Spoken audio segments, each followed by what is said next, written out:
नाजरीन, ब्रेक के बाद आपको बताएं, आलमी इक्तिसादी फोरम ने पाकिस्तान की रैंकिंग 3 दर्जे गिरा दी है। भारत, श्रीलंका, नेपाल और बांग्लादेश भी रैंकिंग में पाकिस्तान से आगे। पाकिस्तान आलमी इक्तिसादी फोरम के मुसाबकती इंडेक्स में 110वें नंबर पर आ गया है। इदारा जाती कारकर्दगी की फहरिस्त में पाकिस्तान का 109वां नंबर है। रिपोर्ट में करप्शन रैंकिंग में पाकिस्तान 117 नंबर पर विराजमान रहा।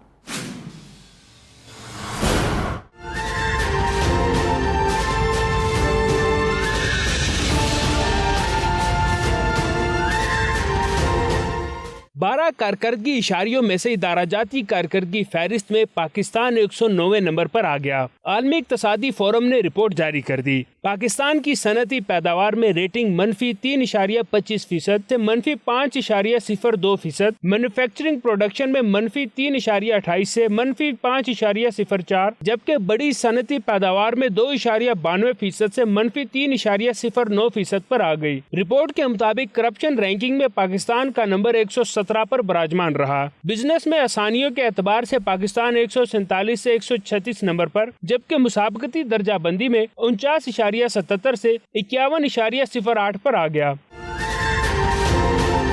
आलमी इक्तिसादी फोरम की रिपोर्ट के मुताबिक पाकिस्तान सेहत के शोबे में 109वें, पेशावराना महारत में 125वें, प्रोडक्ट मार्केट में 122वें, लेबर मार्केट में 121वें, मालियाती कारकर्दगी में 79, मार्केट साइज में 31वें, जबकि बिजनेस के फरोग में 56वें नंबर पर आ गया।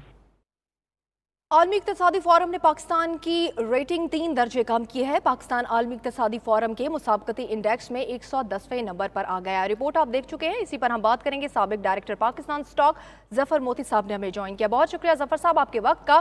फरमाइएगा, पाकिस्तान की जो रेटिंग है वो 3 दर्जे गिर गई है। आपको मजमूई तौर पर क्या वजूहात दिख रही हैं? देखिए, ये पहले से एक्सपेक्टेड था। जो हमारे बहरान चल रहा है इकोनॉमिक, वो किसी बात नहीं है, सबको पता है कि क्या जारी है। शुक्र ये है कि सिर्फ 3 दर्जे ही हुआ है, क्योंकि 2.8 से इकोनॉमी जो बढ़ती हुई, तो सब रेटिंग एजेंसियां, IMF, सब ने कहा है कि हमारी स्लो डाउन जो हुआ है उससे एक्सपेक्टेड था कि 112 ना कर दें। लेकिन अब हमसे आगे नेपाल, बांग्लादेश तो निकल गए हैं, लेकिन उनकी इकोनॉमी का मसला इतना बड़ा नहीं है जितना हम लोग का भी जो चल रहा है। तो पहले तो ये एक जगह पर हमें बेनिफिट हुआ है कि ईज ऑफ बिजनेस, यानी काम करने की आसानियों में हमको रैंकिंग में थोड़ी अपवर्ड मिला है। बाकी हर जगह हमको मुश्किलात की वजह से नीचे के फिगर्स मिले हैं। और आपने पूरी रिपोर्ट, अभी मैं देख रहा था आपके चैनल को, तो पूरी रिपोर्ट आपने बता ही दी है, इसको रिपीट करने का फायदा नहीं है। लेकिन ये है कि ज़रूर कहूँगा कि अभी भी मुश्किलात में है पाकिस्तान, और इसको किसी भी तरह अगर निकालना है इकोनॉमिक मुश्किलात से, तो इंटरेस्ट रेट कम करने पड़ेंगे, डॉलर रुपये की पैरिटी को स्टेबल करना पड़ेगा। ईज ऑफ बिजनेस के साथ इंडस्ट्रियलिस्ट, बिजनेसमैन और इन्वेस्टर्स को ये शो करना मतलब पड़ेगा। आपका कहना ये है कि अगर मईशत को संभाला मिलेगा तो किसी हद तक हम इस सिचुएशन से कॉप अप कर सकते हैं? बिल्कुल बिल्कुल कर सकते हैं, ऐसा कोई मसला नहीं है कि नहीं कर सकते। लेकिन जिस स्पीड से हम समझ रहे हैं वो स्पीड हमें अभी नहीं मिलेगी, उसका टर्न अराउंड का भी टाइम लगेगा।